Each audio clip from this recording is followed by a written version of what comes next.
Alrighty friendos, welcome in. So in today's video, I'm going to make a new no evidence guide, and since I know my last one's a little outdated since the Ascension update. And we're just going to basically go through each ghost type and explain how to figure them out on no evidence. And I'm going to assume that we're playing on 100% sanity. A lot of these tests can still be done if you're playing on 0 sanity, but we're going to assume that you're playing at 100% sanity.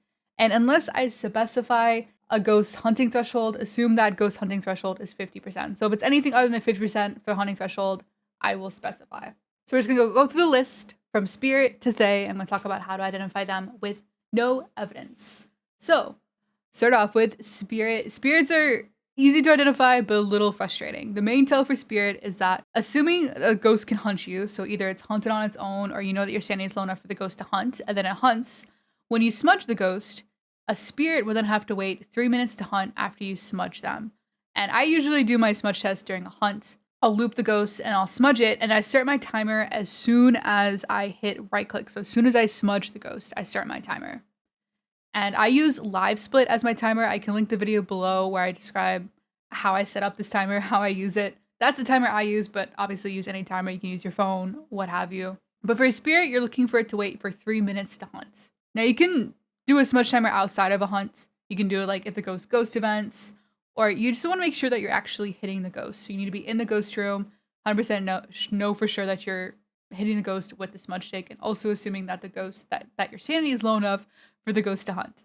So if the ghost waits 3 minutes to hunt, it's most likely a spirit. But honestly, I usually do at least 2 smudge tests to 100% know if the ghost is a spirit, because sometimes other ghosts might wait 3 minutes to hunt for no rhyme or reason, and then they look like spirits when they're not. So I usually do at least 2 smudge timers. So smudge one hunt, wait 3 minutes, and then smudge another hunt and see if it takes another 3 minutes to hunt to see if it's a spirit or not.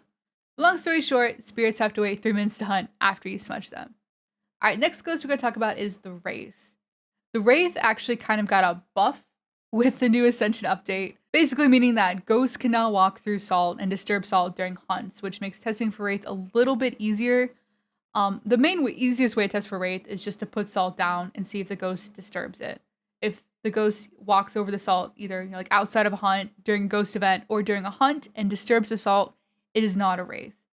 But if you see the ghost walk over the salt during a hunt, during a ghost event, or you have like a motion sensor set up right by the salt pile, and it activates the motion sensor but doesn't disturb the salt at all, that means it's a Wraith. Now the Wraith has another ability where it can pick a player and then just randomly teleport to them. And when it does that, it'll give you an EMF 2 reading. So that is another way to test for Wraith if you aren't sure if it's stepping in the salt or not. You could go to like a different part of the house from the ghost room. I usually take like a crucifix just for extra safety and see if the ghost, I get a random EMF 2 reading. Now next ghost we're gonna talk about, the Phantom, also has like a wandering ability that can give you an EMF 2 reading, but a Phantom will disturb salt. So that's kind of the way you can differentiate between the two. So the Phantom, like I mentioned, next ghost we're gonna talk about, has a wandering ability. It'll pick a random person. It's not always the same person, but it'll just pick somebody and it'll gradually wander to them.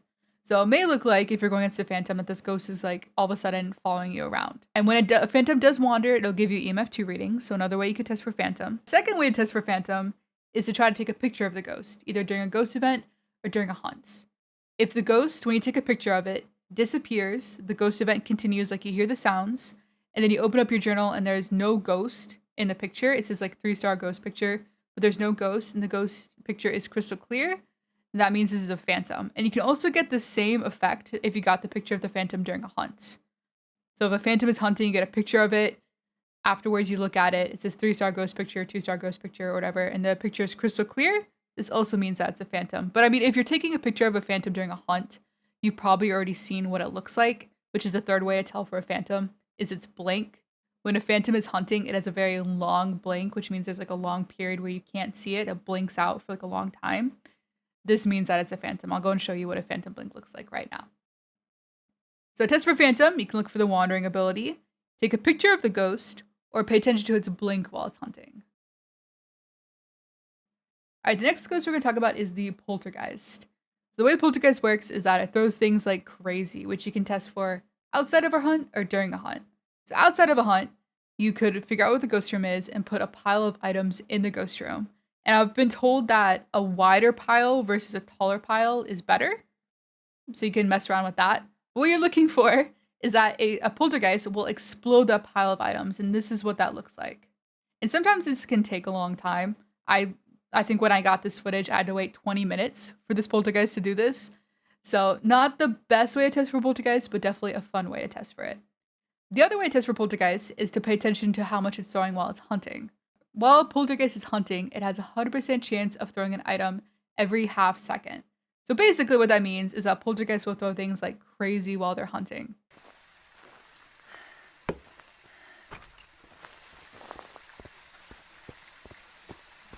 Oh yeah, Jesus. And with the new Ascension update, they made it so that ghosts, non-poltergeists, have like pretty powerful throws while they're hunting.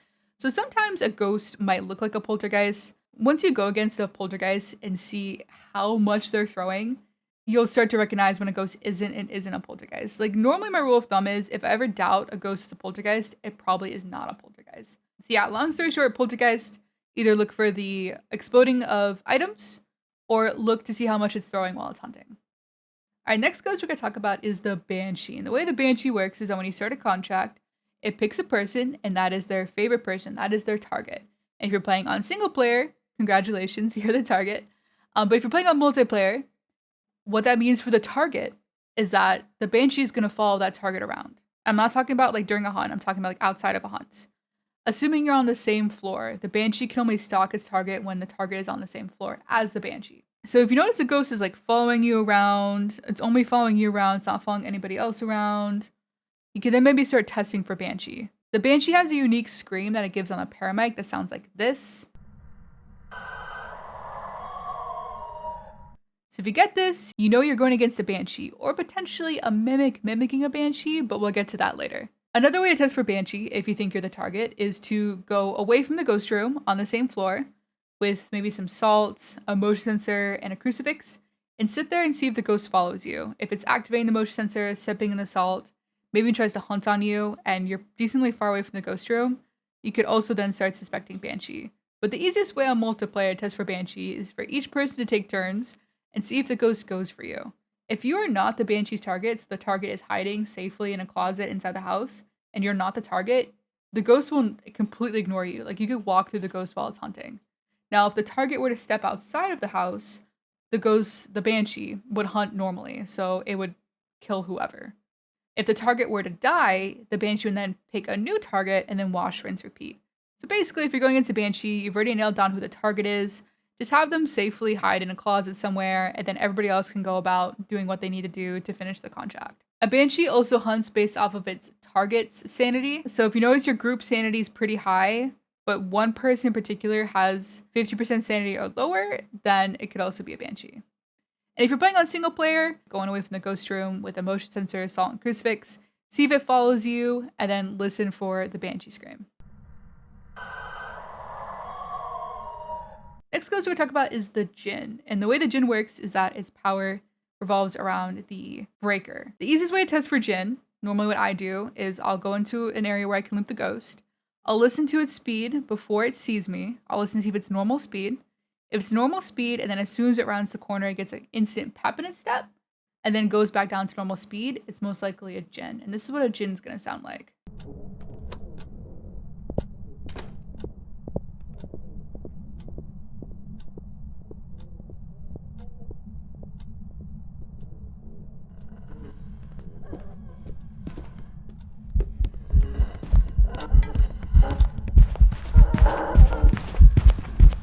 And there's another nuanced way to test for Jinn. The Jinn has an ability where it can zap your sanity by 25% if you're near it. And when it does this, it'll give you an EMF reading at the breaker. However, you both have to be near the ghost and close enough to the breaker to hear the EMF reading. That it's a little tough.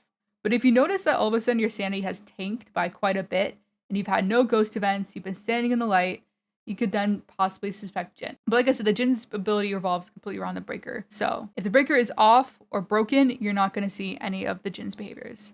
The Jinn's also the only ghost incapable of turning off the breaker. So if you see the ghost turn off the breaker, you can just instantly cross off Jinn. Easy peasy. So the next ghost we're going to talk about is the Mare. The Mare is kind of difficult to test for. It basically doesn't like the light.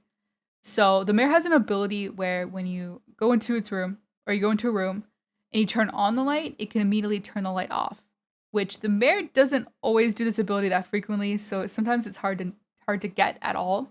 So if you aren't getting that ability, another way I like to pay attention for Mare is to see how wandery the ghost is. If I've turned the light on in the ghost room and the ghost pretty quickly changes its favorite room to a darker room, I might then start suspecting Mare. I probably would go through every other test first before I came back to Mare. But if I notice I can't pinpoint the ghost room, it keeps changing it, and I have the lights on in its room, I could then also suspect Mare. The Mare is also the only ghost that cannot turn on a light, so if you see a ghost turn on a light, you can immediately cross off Mare. They also say Mares do more light-breaking ghost events than any other ghost, but I don't take this to heart. I've had several ghosts do light-breaking ghost events and end up being Goryos, so I usually look for the wandering away from lights or the actual just Mare ability where it just turns the light off immediately after I've turned it on. Our next ghost we're talking about is the Revenant, which is super easy to identify. Just get the ghost to hunt. Listen to its speed. A Revenant, when it doesn't detect a player, is going to be very slow. And then the second it detects a player, it's going to get super fast. So this is what a Revenant sounds like.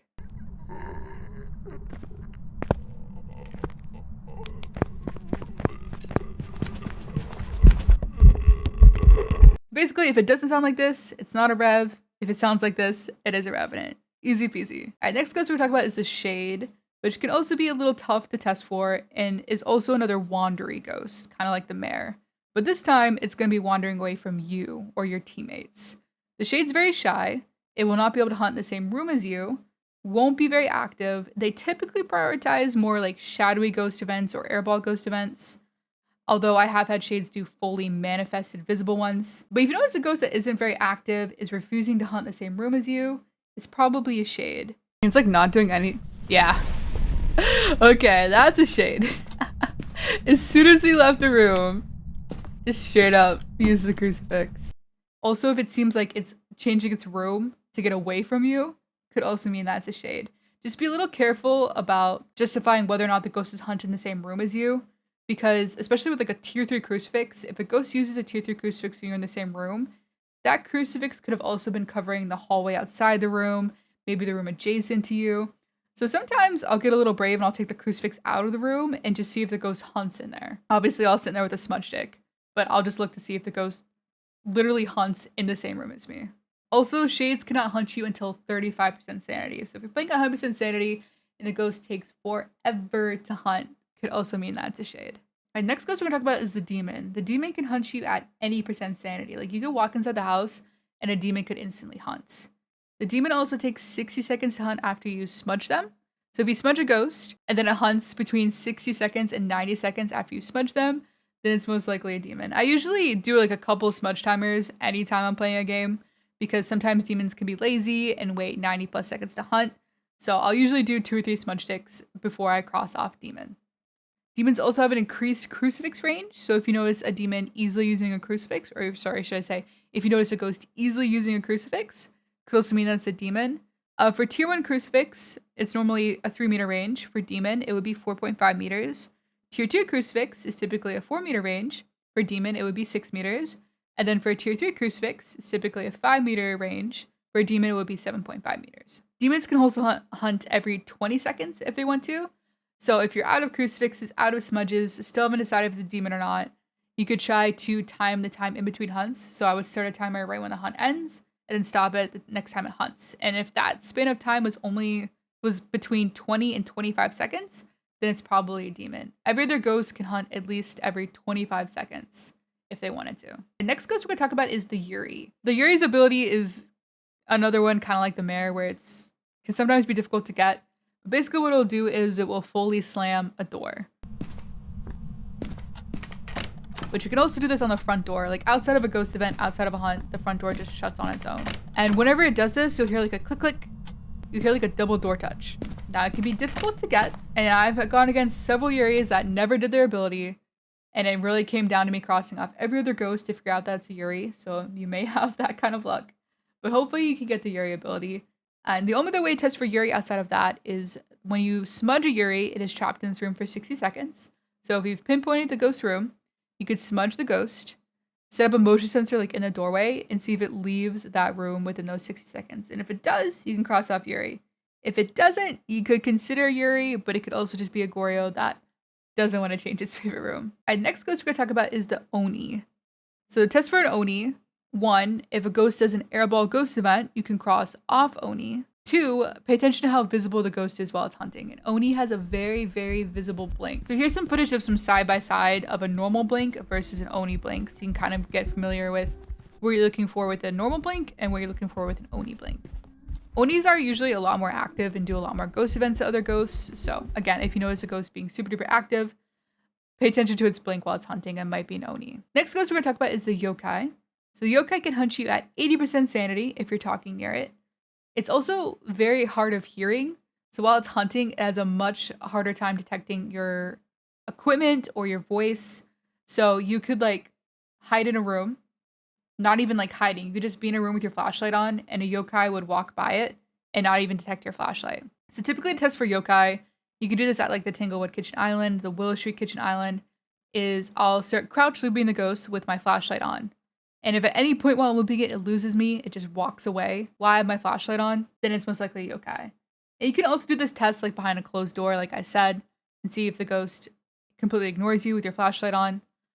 Usually my rule of thumb for whether or not a ghost can detect me and my flashlight and my equipment is I'll turn on my radio, so I hit B, like the global voice. And if my radio is staticking and the ghost is on the same floor as me, and it's not coming towards me, it's not finding me, then it's most likely okay. Next ghost we're gonna talk about is the Hantu. And the way the Hantu works is that it's faster in colder temperatures and slower in warmer temperatures. So to test for Hantu, get it to hunt. And if it seems like it speeds all over the place, like it's fast coming out of its ghost room, maybe it gets a little bit slower, and then when it comes into the room where you're gonna loop it, assuming the room's warm, like if it's far away from the ghost room, it's probably gonna be a warm room. And you're looping it, the ghost is, decently slow. It's also not progressively getting faster and faster with line of sight, then it's most likely a Hantu. Not to be confused with a Dio. Like sometimes Hantus can seem like Dios because a Hantu will be fast coming out of its ghost room where it's colder, and then gets slower when once it comes towards you where the room might be warmer. But to differentiate between the two, I'll usually get the ghost get like a little bit too close to me and see if it slows down. If it doesn't slow down, it's a Hantu.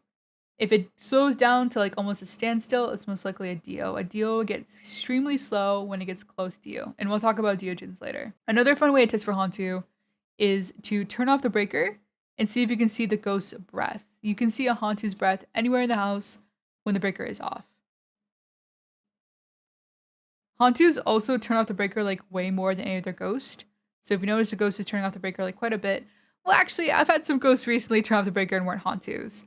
But Hantus are known to turn off the breaker more than other ghosts. So that could also be something to pay attention to, but not like a telltale sign. Alright, next ghost we're going to talk about is the Goryo, which unfortunately is probably one of the most frustrating ghosts to figure out in the evidence. The only telltale sign is that they never change their favorite room. So if you're in a 10, 15, 20-minute contract, the ghost has never changed its favorite room.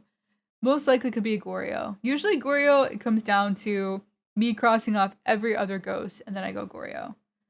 But basically, if a ghost does change its favorite room, like you check a room, it's super cold, and then a couple minutes later, you notice that same room is warm and another room is cold, then it's changed its favorite room, and you could cross off Goryo at that point. All right, next ghost we're going to talk about is the Myling. And the way the Myling works is that it is super quiet while it's hunting. And to test for a Myling, you sit in a closet with your flashlight on, or you sit somewhere in a hiding spot with your flashlight on at your feet, I should say. And if you only hear the footsteps of the ghost when it's on the same floor as you, when your flashlight starts flickering, then it's a Myling. But if you're able to easily hear its footsteps, again, the ghost being on the same floor as you, if you can hear its footsteps without your flashlight flickering, it is not a Myling.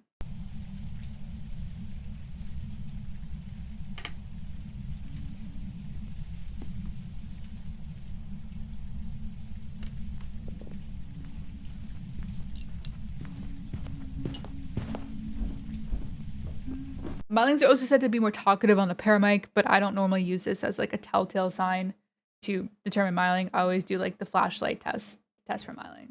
All right, next ghost we're gonna talk about is the Onryo. And the way the Onryo works is that it does not like firelight. It can hunt at any percent sanity if it blows out 3 firelight pretty quickly. I don't know the exact time frame. I've had it happen a couple times. It was usually within like 30 seconds. It blew out 3 candles. And it isn't like a guaranteed hunt after blowing out 3 candles. It just can happen. And I think the more people that die, the likelier an Onryo will hunt after blowing out 3 candles. So that's one way you could test for Onryo is you could put like 3 firelight in the ghost room, see if it blows it out within like 30 seconds, and then if it hunts promptly afterwards. But the way I usually test for Onryo is once the ghost can hunt, I'll put crucifixes in the room, and then I'll put a lit firelight on each crucifix. And if you're using a tier 3 crucifix, you might need to use like 2 firelight per crucifix just to be 100% sure, because the Onryo hunt prevention on firelight is 4 meters, but the crucifix range on a tier 3 crucifix is 5 meters, so you might need a little bit of extra firelight just to be 100% sure. But an Onryo will refuse to use the crucifix or hunt within 4 meters of a lit firelight. So if this is happening to you, you're in the ghost room, firelight lit, ghost isn't using the crucifixes, it's also trying to blow out the firelight like crazy, it's probably an Onryo. Onryo is also another one of those like wander away ghosts. It typically will try to like wander away from the firelight. So if you notice a ghost doing this and it's not a Mare, it's not a shade, it's refusing to hunt near the firelight, it could also be an Onryo. Oh, both those just went out. Yeah, as soon as those candles went out, I like happily used the crucifix in the living room. Alright. You, my friend, are guilty of being an Onryo. Alright, next ghost we're gonna talk about is the twins. So the test for the twins, you could 1, look for twin interactions on the activity board. If you have that turned on, if it's not broken, which this is what a twin interaction would look like. It's basically when the twins throw 2 objects at one time. Or while it's hunting, you could pay attention to its speed. The twins, when they hunt, will either sound slightly slower than normal or slightly faster than normal. And this is what those sound like.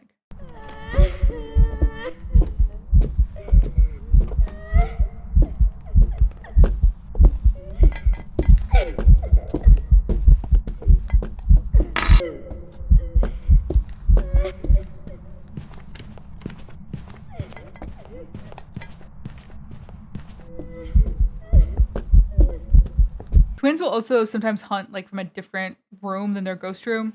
So that could also be another way. Probably at that point you would have noticed the speed of the ghost, but that's also something to pay attention to for twins. All right, next ghost we're gonna talk about is the Raiju. And the way the Raiju works is that it can hunt you at 65% sanity if it's near powered electronics.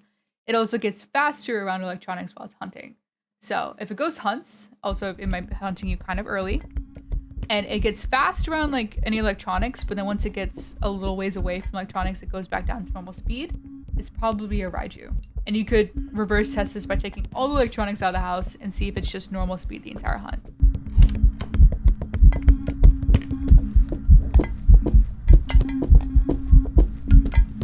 It also affects your equipment from farther away. So if you notice your like radio staticking from way farther away or your flashlight's flickering from way far away than normal, it could also be a Raiju.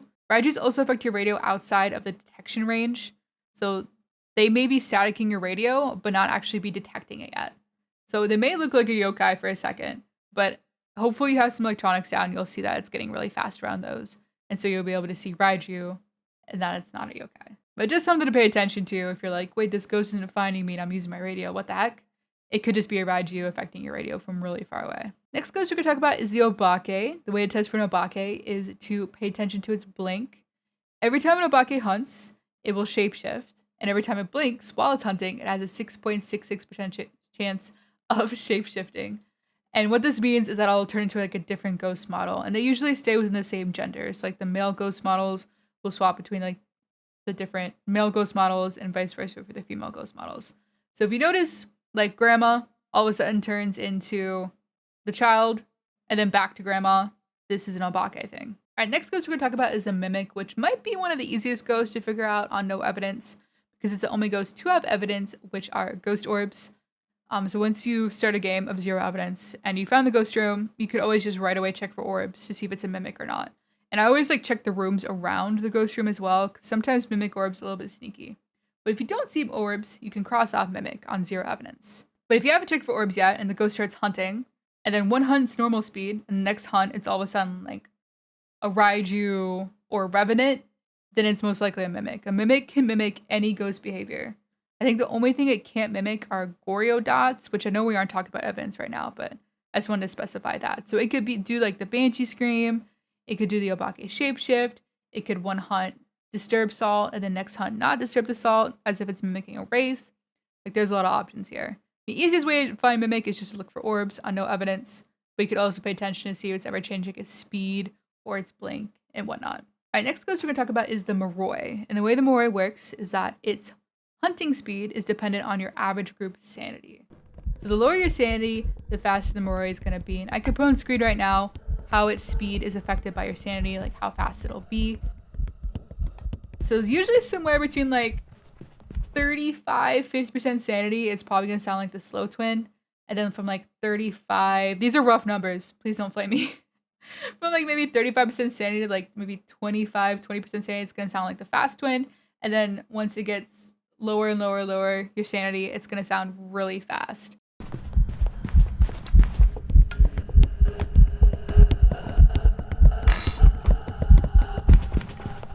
So a test for Moroi, pay attention to your average group sanity and pay attention to the ghost speed. If your average group sanity is 0 and the ghost has gotten really, really fast at that point, it's most likely a Moroi. You can also reverse test this. So say your average group sanity is at 0%, the ghost starts hunting. You could take a sanity pill in your hiding spot and listen to the ghost speed. If the ghost speed gradually slows down during the hunt as the sanity pill is raising your sanity, then it's a Moroi.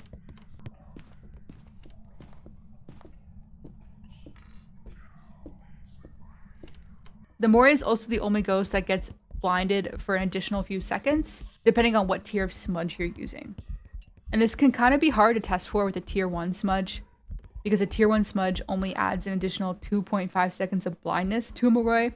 And what I mean by blindness is like, so when you light a smudge, the ghost kind of forgets where you are and who you are for, well, 5 seconds for a tier 1 smudge. Well, the Moroi doesn't know where you are for an additional amount of time. All right, next ghost we're going to talk about is the Deogen, another super easy ghost to identify based off of its speed. A Deogen can't hunt you until you're at 40% sanity. So if the ghost takes forever to hunt, it could potentially be a Deogen. When it does finally hunt, it's going to be very, very fast. It's going to know where you are at all times, and it's going to beeline it straight to you, even if you're in a hiding spot. And then once it gets to you, it's going to be really slow. So really easy to figure out. If you're like sitting in the kitchen or sitting somewhere waiting to loop the ghost, it's really fast. And when it comes to get you, it's really slow. It's a Deo. Like, very easy to loop, very easy to identify. All right, the last ghost we're going to talk about identifying is the Thaye. So the way I test for the Thaye is when I first started contract. A Thaye could hunt me early, so they could hunt us at 75% sanity. If I haven't aged it at all, but sometimes you find the ghost room before a Thaye can hunt. And to age a Thaye, you just have to be near it, and every couple minutes it'll age. But if you didn't happen to age the Thaye at all, and it does hunt, it can hunt you at 75% sanity. It's going to be fast. It might sound as fast as a Moroi, but an unaged Thaye actually is faster than a 0 sanity Moroi. But to differentiate the two, you pay attention to if it's gradually getting faster and faster with line of sight.